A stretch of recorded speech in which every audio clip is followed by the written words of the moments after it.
Now, cerebrospinal fluid is made of proteins and salts in solution. And proteins and salts in solution have a charge. When you drop them in solution, they have a negative or positive charge. So now when you begin to inhale and you begin to pull that cerebrospinal fluid up towards your brain and you accelerate those charged molecules, according to physics, when you accelerate a charged molecule, you create a invisible field called an inductance field.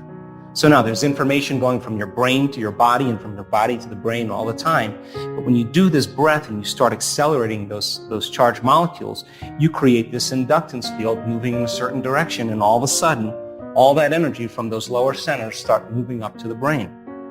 If you do this properly and you have a little passion and you start moving this fluid, there'll come a moment where the sympathetic nervous system will switch on and merge with the parasympathetic nervous system. And when that happens, all of a sudden, all the energy you use to make a baby, all the energy you use to digest the meal, all the energy you use in a stress response, instead of it being released out chemically, it's being drawn up to the brain. All that energy goes right up into the limbic brain, and it hits a gland called the pineal gland. And the pineal gland is a very specific gland that makes serotonin and melatonin. And when that energy strikes that gland, all of a sudden it begins to produce very powerful metabolites, sister molecules. And all of a sudden now the brain becomes super lucid.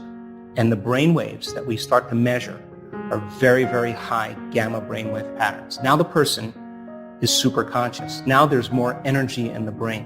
When that happens, whatever's happening between their ears becomes more real. And in a sense, they're having an orgasm in their brain. They're going into a state of ecstasy. So then you're transmuting anger, you're transmuting fear, you're transmuting guilt or suffering into pure energy. As well, too. Pain as well. And so then the liberation of that energy, all of a sudden from this center all the way to the top of the brain, begins to create a powerful polarity. Positive charge at the head, a negative charge at the tail, and the body becomes like a magnet. And all of a sudden, you start to produce this invisible electromagnetic field. Now the body is liberating energy. Now, once the pineal gland is signaled, it sends a direct signal to the pituitary. The pituitary begins to release two very powerful metabolites called oxytocin and vasopressin. Oxytocin signals nitric oxide. Nitric oxide causes the arteries in the heart, begins to swell, and all of a sudden you feel an incredible amount of love. Oxytocin is the love chemical. When you feel love and gratitude, all of a sudden you're in a state of receivership. And then there's a reverse field that begins to come in the other direction. We've measured this. And that second chemical is called vasopressin. And what vasopressin does is it causes the cells to draw water. So people with chronic bladder infections, people with diverticulitis, people with food allergies, and they do the same breath, and it's just the liberation of energy. And once that energy starts to move and it starts to travel up to the brain, we've measured this on so many brain scans. We can actually predict when it's going to happen. Well, the pineal gland sits right at the base of the third ventricle. And inside the pineal gland are these tiny little calcium carbonate crystals. They're stacked rhombohedrons. They're stacked on top of each other.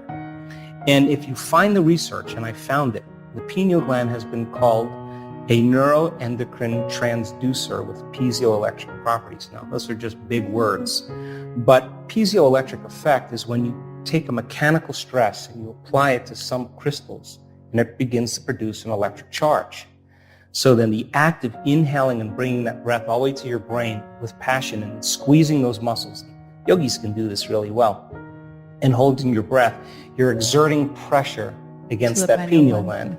And as you start to compress those stacked crystals, you begin to produce a piezoelectric effect. And you're taking a mechanical stress and you're turning it into an electrical charge. Now you're electrically activating those crystals. And those crystals are very sensitive to frequency. And all of a sudden, when they become electrically activated, the pineal gland becomes like a radio antenna. And now it can pick up frequencies faster than the speed of light. Now, why is that important? Because your pineal gland right now is determining whether there's enough light in this room. And if there's enough light in this room, it'll make a neurotransmitter called serotonin. And serotonin gets your brain up and awake and You can function with conscious awareness, but when the light diminishes and there's an inhibition of light, serotonin is transmuted into melatonin. Melatonin is the nighttime neurotransmitter. It helps us to go to sleep. But serotonin and melatonin are directly related to the wavelength of visible light. So then we're producing certain rhythms and chemicals in our normal waking day based on our environment. But when the pineal gland becomes electrically activated, it literally begins to produce a resonant electromagnetic field.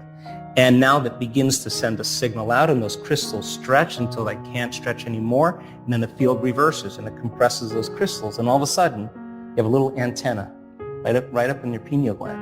And now it can pick up frequencies that are faster than the wavelength of light. That's called the quantum. And all of a sudden now it will pick up a frequency and transduce. And a transducer is like a television. It takes a frequency and turns it into a picture. And all of a sudden the person has an inner vision. And that inner vision is more real than the world we're sitting in right now. And melatonin then starts to turn into some very powerful chemicals. One of them, or two of them, are the most powerful antioxidants known to man. Anti-cancer, anti-aging, anti-heart disease, anti-stroke, anti-neurodegenerative, anti-inflammatory. Another chemical is the same chemical found in hibernating animals. No sex drive, no appetite, no preoccupation with the outer world. The inner world starts to become more real. The body moves into stasis. It's the same chemical where the caterpillar becomes the butterfly. Take the molecule, tweak it again. You have a benzodiazepine. It fits in the same receptors. What it does is it suppresses the survival centers in the brain. Take the molecule, tweak it again, and now you have the same chemical found in electric eagles, a very powerful biophospholuminescent chemical. Tweak it one more time, and now you have dimethyltryptamine, the most powerful hallucinogenic known to man. And now, person's going on a vision. And that's why it's called the third eye. I call it the first eye because now it's releasing its elixirs and we start having very profound dimensional experiences. So pulling the mind out of the body is beginning to liberate energy, and it begins to produce a magnetic field, electromagnetic field. But when the latent systems switch on, now we're going to access information no longer from our three-dimensional reality. We're going to access that information from the field, and the brain is going to begin to transduce that frequency carrying information into very profound imagery. And the person's going to have a full-on sensory experience without their senses, and it's going to be more real than the world we're sitting in. When something unusual happens, people always say, oh, I want the unknown, I want the unknown. When the unknown comes, a lot of people aren't ready for it because it scares the living daylights out of them. You have one of two choices. In our brain scans, we've actually seen this. A person who gets afraid will move from that elegant state into a high beta brainwave state, a stress state, and they'll disconnect. They'll come back to their body and they'll lose the experience.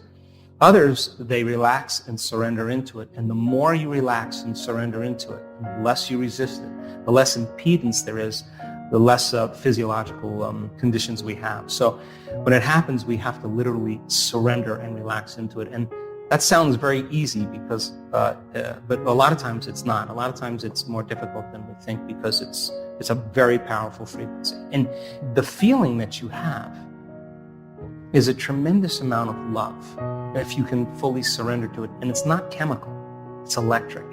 And you can feel it in every single cell of your body. That's the side effect of that we've seen is a biological upgrade.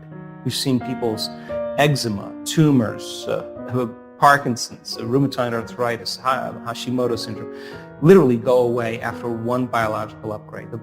All disease is lowering a frequency, an incoherent message. And you can say in that moment, when that latent system switches on and those microtubules start vibrating, you feel such a level of coherence and order. You feel connected to something greater that you want to have that experience again. And so then the next time you do that breath, you have more intention, you have more passion, and you're literally drawing that energy up into your brain. And literally, one woman said her brain scan was off the chart.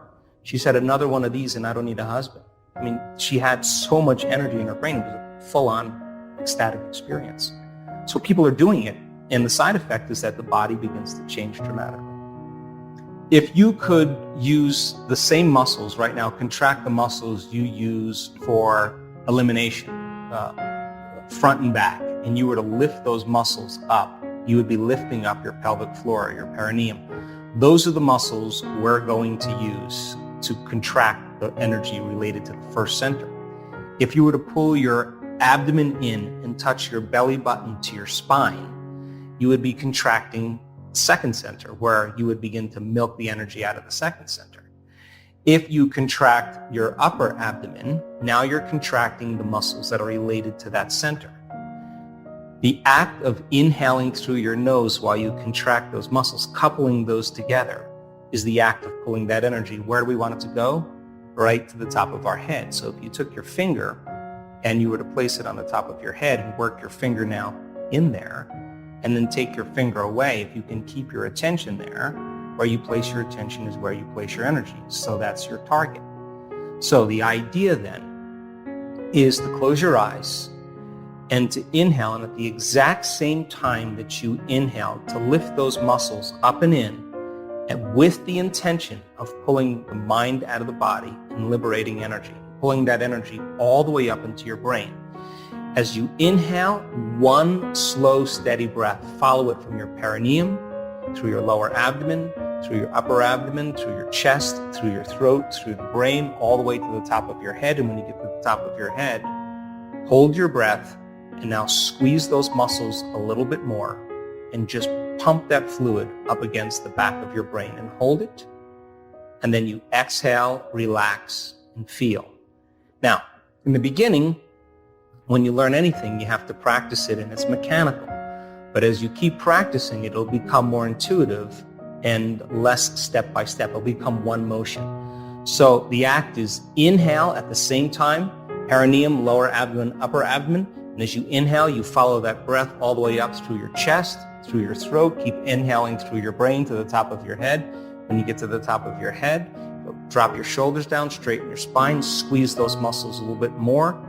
Put your attention on the top of your head and just push that fluid a little bit, compressing the crystals of the pineal gland. Hold for a few seconds and then relax and feel it in your brain.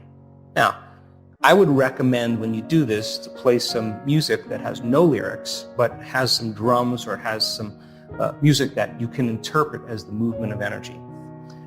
If the energy strikes your brain, don't be afraid of it. It's just the liberation of energy. Let it happen. Take a moment, keep your eyes closed, and do it again. I would recommend 5 minutes in the beginning and work your way up to 10. Usually people who do it properly have a very significant amount of energy in their brain. We now know that this breath creates more brain coherence. It increases the amount of energy in the brain. It activates the autonomic nervous system. And our brain scans show that it stimulates the pineal gland. And those are all the important things to have a mystical experience.